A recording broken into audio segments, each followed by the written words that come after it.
News కి స్వాగతం. Bulletin లో ముందుగా హెడ్లైన్స్. తెలంగాణ భవన్ లో మాజీ బీఆర్ఎస్ ఎంపీ బోయినపల్లి వినోద్ కుమార్ విలేకరుల సమావేశం. ప్రధాని నరేంద్ర మోదీ ప్రభుత్వం 12 ఏళ్లు పూర్తి చేసుకున్న సందర్భంగా రాష్ట్ర అధ్యక్షుడు మీడియాతో మాట్లాడారు.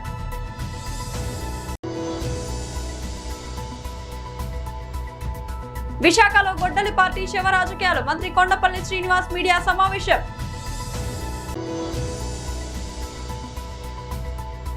ఏపీలో ఆంధ్ర ప్రీమియర్ లీగ్ 2026 ప్రారంభం.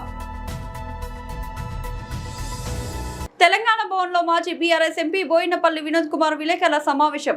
చెవెళ్ళదాకా తీసుకొస్తా అని చెప్పి వారు ఆలోచన చేసిండ్రు. దానిపైన డిపిఆర్లు, తర్వాత 2009 ఎన్నికల ముందు 10 దిక్కుల శంకుస్థాపనలు, ఇవన్నీ రాజశేఖర రెడ్డి గారు చేసిండ్రు. సరే, తర్వాత మళ్ళీ కాంగ్రెస్ ప్రభుత్వం వచ్చింది. కాంగ్రెస్ ప్రభుత్వం వచ్చిన తర్వాత ఈ అనుమతుల కోసం అటు ఇటు తిరుగుడు మొదలుపెట్టిండ్రు ఈ కాంగ్రెస్ వాళ్ళు, మంత్రులు. తిరిగే సందర్భంలో మరి వీళ్ళు అడిగింది 152 మీటర్లు. ఇది తుమ్మడిహట్టి దగ్గర దాన్ని ఫుల్ రిజర్వాయర్ లెవెల్కి ఎత్తున మేము నిర్మిస్తామని చెప్పి డిపిఆర్ ఆలోచన చేసే సందర్భంలో మహారాష్ట్రలో ఉన్నది కాంగ్రెస్ ప్రభుత్వం. అక్కడ మరి పృథ్వీరాజ్ చౌహాన్ గారు ముఖ్యమంత్రి గారు, ఇక్కడ కిరణ్ కుమార్ రెడ్డి గారు అప్పుడు ముఖ్యమంత్రి. వారు స్వయంగా లేఖ రాసిండ్రు. పృథ్వీరాజ్ చౌహాన్ గారు 15 అక్టోబర్ 2013లో లెటర్ రాసిండు. ఏం రాసిండు?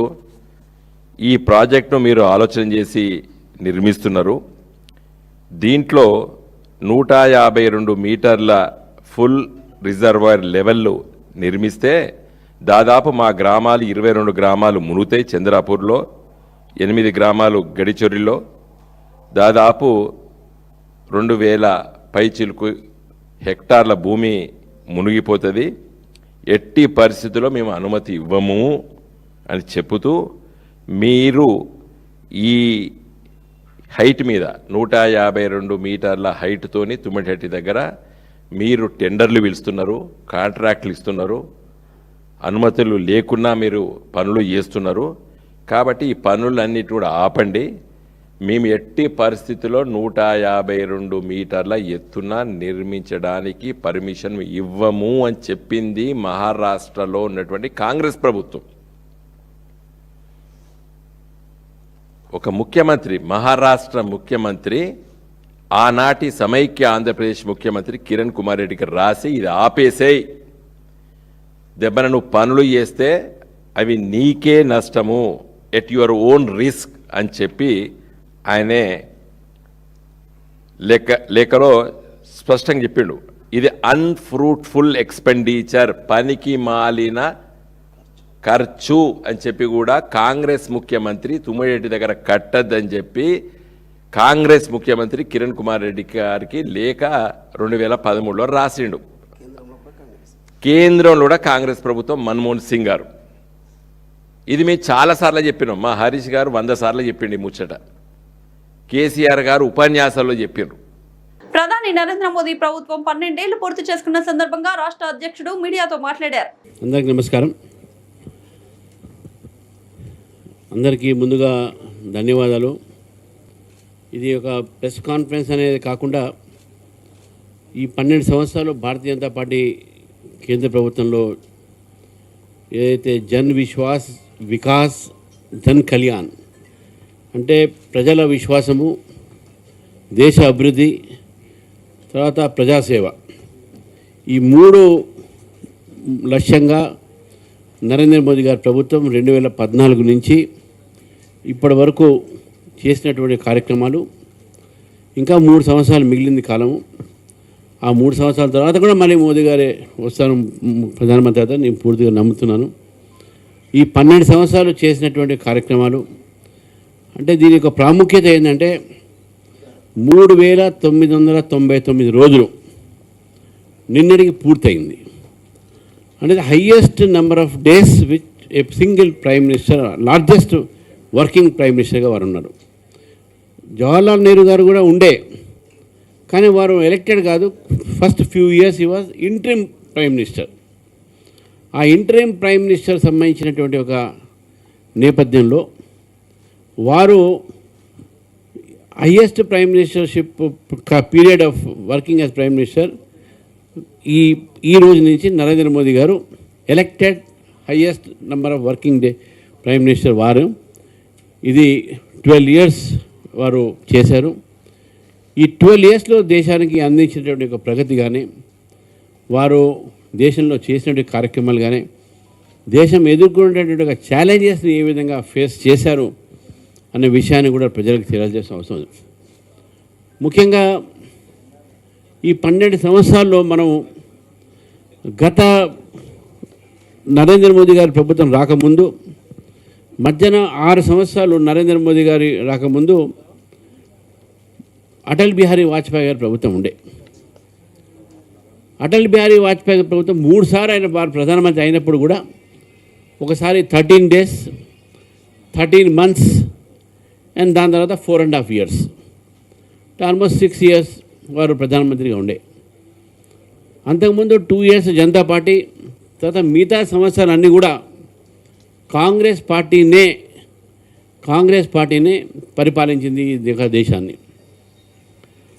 దేశం పరిపాలన చేసినటువంటి ఈ యొక్క నేపథ్యంలో వాళ్ళు చేసినట్టు దేశానికి స్వాతంత్రం వచ్చింది 1947. భారత ప్రభుత్వం వచ్చినప్పుడు కూడా కలోనియల్ మైండ్ సెట్, అంటే సామ్రాజ్యవాద ఒక ఆలోచనలు మారలే భారతదేశంలో. అదే కలోనియల్ లాస్, దాదాపు చట్టాలన్నీ అవే, ఆలోచన విధానం అదే, విద్యా విధానం అదే. అంటే అంగ్రేజ్ చలే గయే పర్ అంగ్రేజీ నహీ గయి అనే టైప్లో ఉంటుంది. విశాఖలో గొడ్డలి పార్టీ శివ రాజకీయాలు. మంత్రి కొండపల్లి శ్రీనివాస్ మీడియా సమావేశం. అందరికీ నమస్కారాలు. మొన్న జరిగినటువంటి స్టీల్ ప్లాంట్ ఇన్సిడెంట్ గురించి మాట్లాడడానికి రావడం జరిగింది. చాలా బాధాకరమైన విషయం. ఎందుకంటే మనందరికీ తెలుసు, స్టీల్ ప్లాంట్ అనేది విశాఖపట్నానికి మరి ఆంధ్రాకి ఒక గౌరవకరమైనటువంటి స్టీల్ ప్లాంట్. కేంద్ర ప్రభుత్వం సహకారంతో దాన్ని ఎస్టాబ్లిష్ చేసి నడపడం జరుగుతుంది. ఈ ఆర్ఎన్ఎల్ ప్లాంట్లో ఇలాంటి ఇన్సిడెంట్ జరగడం చాలా బాధాకరం. ఒక ఎస్ఎంఎస్ ఫర్నెస్ 2 నుంచి మొదటిగా ఒక ప్లాంట్ బ్లాస్ట్ అవ్వడం, అక్కడ ఫర్నెస్ బ్లాస్ట్ అవ్వడం వల్ల 3 గంటల 57 నిమిషాలకు ఒక యాక్సిడెంట్ జరిగింది. అందరూ కూడా వెంటనే అలర్ట్ అవ్వడం వల్ల అక్కడ పనిచేసే వ్యక్తులందరూ కూడా బయటకు రావడం జరిగింది. కానీ రెండో బ్లాస్ట్ ఏదైతే ఉందో SMS1 ప్లాంట్లో 4.25 గంటలకు జరిగింది. ఈ ప్లాంట్లో ఉన్నటువంటి 8 మంది ఎంప్లాయీస్ ఎవరైతే అక్కడ పనిచేస్తున్నారో వాళ్ళు తప్పించుకోలేని పరిస్థితుల్లో ఉండడం వల్ల వాళ్ళు ఆ యాక్సిడెంట్లో మనం కోల్పోవడం జరిగింది. చాలా బాధాకరం. ఎందుకంటే ఇన్సిడెంట్లో ఇంకొక 6 మంది కూడా గాయపడ్డారు. గాయపడినటువంటి వ్యక్తులు కూడా వెంటనే హాస్పిటల్కి పంపించడం జరిగింది. హాస్పిటల్లో ట్రీట్మెంట్ ఇవ్వడం జరుగుతుంది. కానీ ఈరోజు మార్నింగ్ కూడా దురదృష్టం, ఒక వ్యక్తి కూడా మనం కోల్పోవడం జరిగింది. అయితే ప్రధానంగా ఇక్కడ ఇలాంటి యాక్సిడెంట్స్ జరగడం చాలా బాధాకరం. ఎందుకంటే సేఫ్టీ నార్మ్స్ ఎన్ని క్రియేట్ చేసినా, ఎంత మానిటర్ చేసినా, ఇండస్ట్రియల్ ఇకోసిస్టంలో ఇలా యాక్సిడెంట్లు ఆడడం అనేది ఖచ్చితంగా మనం ఇప్పుడు కూడా భవిష్యత్ కాలంలో ఒక అలర్ట్ సిస్టమ్ అనేది పెట్టుకోవాల్సిన పరిస్థితి ఉంటుంది. కానీ ఇలాంటి ఇన్సిడెంట్ అనేది జరగడం చాలా బాధాకరం. ఎందుకంటే తన ఉపాధి కోసం అని చెప్పి ప్లాంట్లోకి వచ్చి పనిచేసి, అటు బ్లూ కాలర్ కానీ వైట్ కాలర్ కానీ ఇంజనీర్స్ కానీ ఒక ప్రొడక్షన్ యాక్టివిటీ చేస్తున్నప్పుడు, వాళ్ళు వృత్తిరీత్యా పని చేస్తున్నప్పుడు ఈ రకమైనటువంటి యాక్సిడెంట్ జరగడం ఖచ్చితంగా ఆ కుటుంబాన్ని వెనక్కి తీసినటువంటి పరిస్థితి ఉంటుంది. సో వాళ్ళందరికీ కూడా ప్రభుత్వం వెంటనే స్పందించి అక్కడ కేంద్ర రాష్ట్ర మంత్రులందరూ కూడా అటెండ్ అవ్వడం జరిగింది. వెంటనే అక్కడ కేంద్ర మంత్రులు కూడా రావడం జరిగింది. కుమారస్వామి గారు కానీ, సంబంధించిన శాఖ మంత్రివర్యులు, అలాగే మన రామ్మోహన్ నాయుడు గారు, అలాగే శ్రీనివాస్ వర్మ గారు, మినిస్టర్ ఆఫ్ స్టేట్ అఫైర్స్, ఆయన కూడా వెంటనే వెళ్ళి సంఘటనా స్థలాన్ని పర్యవేక్షించి అసలు భవిష్యత్తులో ఎలాంటి యాక్సిడెంట్ జరగకుండా ఎందుకు జరిగింది, ఎలా జరిగిందని పూర్తిగా విశ్లేషణ చేస్తూ మరి అలాగే ఉన్నటువంటి యాక్సిడెంట్లో ఎవరైతే కోల్పోయారో వాళ్ళ కుటుంబాలను కలిసి వాళ్ళకి ధైర్యం నింపే ప్రయత్నం కూడా చేయడం జరిగింది. విశాఖపట్నంలో Andhra premier league IPL season 5వ సీజన్ ప్రారంభమైంది. విశాఖ స్టీల్ ప్లాంట్ లో జరిగిన అగ్ని ప్రమాదం కారణంగా ఎలాంటి వేడుకలు లేకుండా టోర్నమెంట్ ను నిరాడంబరంగా మొదలుపెట్టారు. ఎమ్మెల్యే గంటా శ్రీనివాసరావు టోర్నీని ప్రారంభించారు.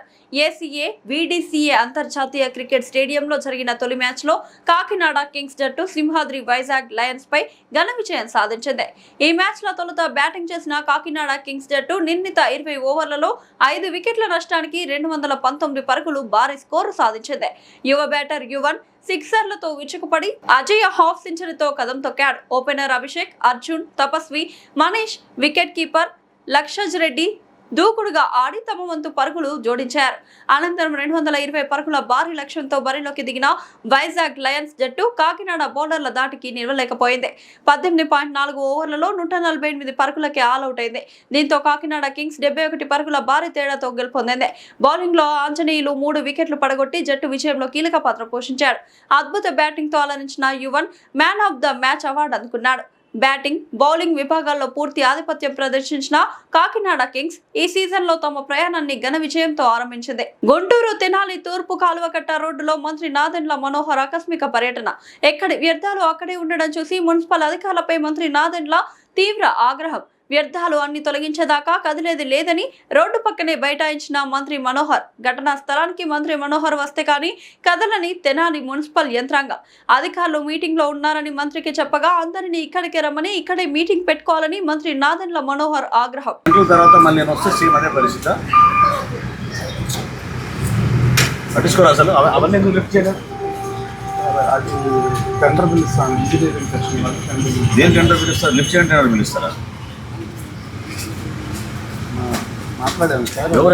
ఎవరు చెప్పేది టెండర్ పిల్లలను దాన్ని లిఫ్ట్ చేయడానికి? మన ఓన్ రిసోర్సెస్ తోటి మన ట్రాక్టర్లు మన జేసీబీతో మనం లిఫ్ట్ చేస్తుంది. దాని టెండర్ ఏంటి దానికి? ఎట్లా? ఎక్కడైనా విన్నామా? ఇది మన ట్రాక్టరు మన జేసీబీ మనం లిఫ్ట్ చేస్తుంది, దానికి టెండర్ ఏంటి? మధ్యాహ్నం కాదు, ఇప్పుడు కావాలి నాకు. ఇక్కడే కూర్చుంటాను. రంగారెడ్డి జిల్లా మహేశ్వరం నియోజకవర్గంలోని GHMC బడంగ్పేట్ సర్కిల్ నాదర్గుల్ 57వ డివిజన్ పరిధిలోని నాదర్గుల్ అల్మాస్గూడ ప్రాంతాల్లో ఉన్న స్వేచ్ఛ నివాస్ సౌభాగ్యపురం కాలనీలలో ఎమ్మెల్యే సబితా ఇంద్రారెడ్డి పర్యటించి స్థానిక ప్రజల సమస్యలను పరిశీలించారు.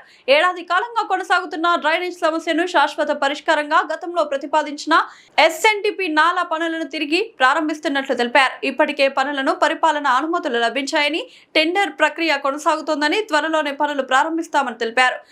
ప్రస్తుతం ఉన్న డ్రైనేజీ వ్యవస్థను కూడా అప్గ్రేడ్ చేసి భవిష్యత్ అవసరాలకు అనుగుణంగా అభివృద్ధి చేస్తామని పేర్కొన్నారు. బడంగ్పేట్ సర్కిల్ పరిధిలో మధ్యలో నిలిచిపోయిన అభివృద్ధి పనులను తిరిగి ప్రారంభించేందుకు చర్యలు చేపడుతున్నామని, దాదాపు 800 అభివృద్ధి పనులపై అధికారులు సమీక్ష నిర్వహిస్తున్నారని తెలిపారు. ప్రజలకు ఇబ్బందులు కలగకుండా శాశ్వత పరిష్కారాలే తమ లక్ష్యమని ఎమ్మెల్యే సబితా ఇంద్రారెడ్డి స్పష్టం చేశారు.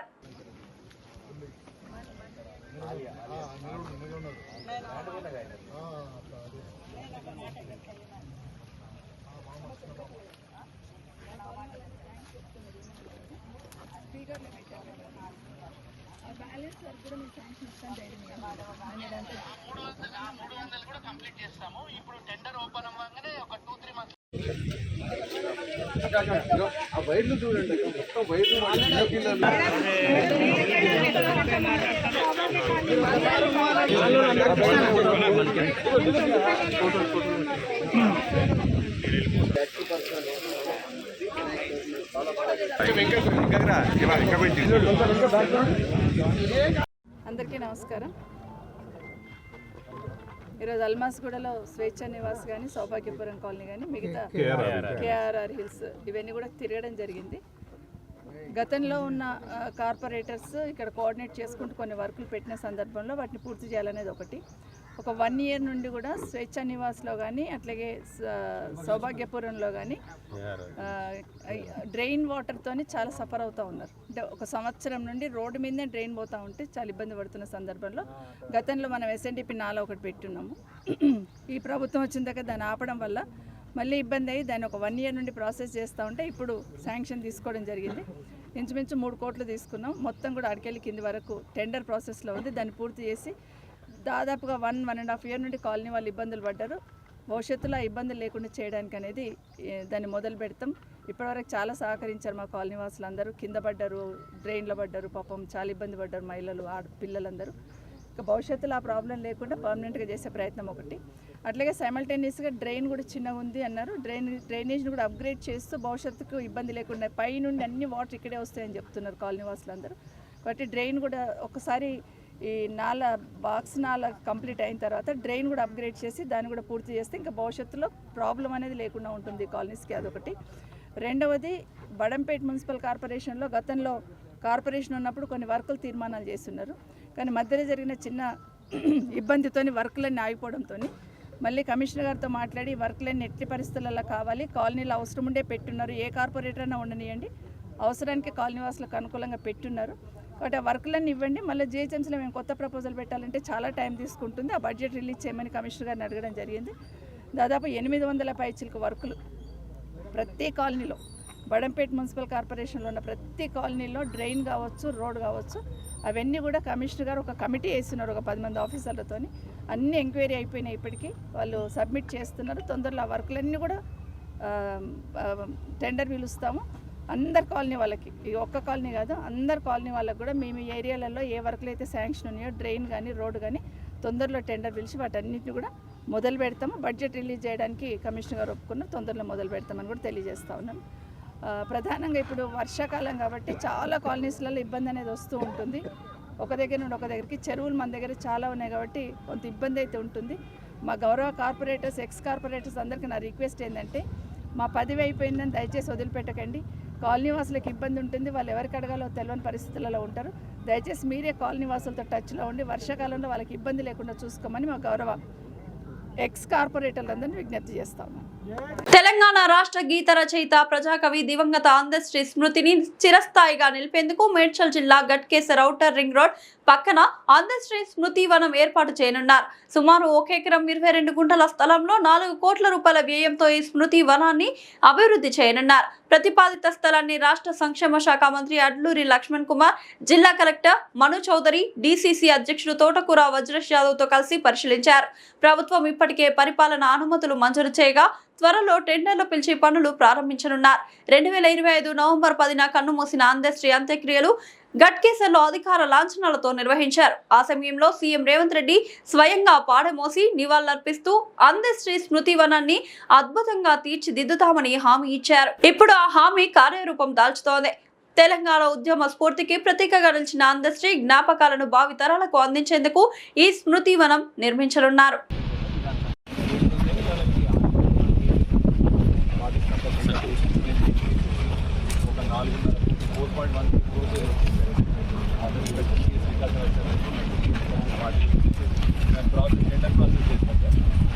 మెయింటెనెన్స్ మొత్తం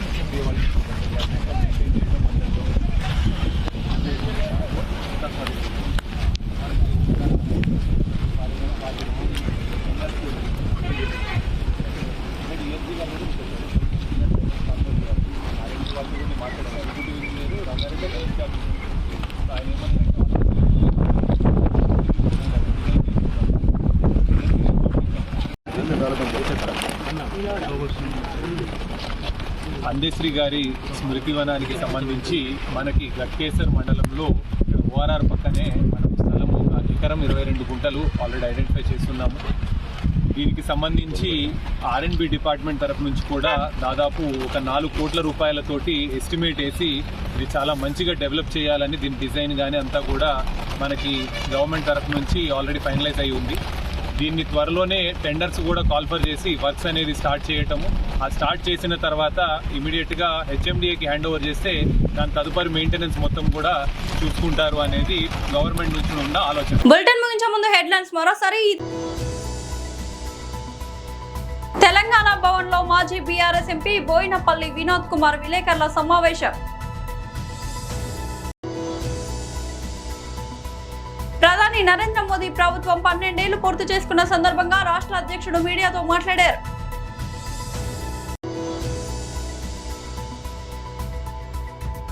విశాఖలో గొడ్డలి పార్టీ శవ రాజకీయాలు, మంత్రి కొండపల్లి శ్రీనివాస్ మీడియా సమావేశం.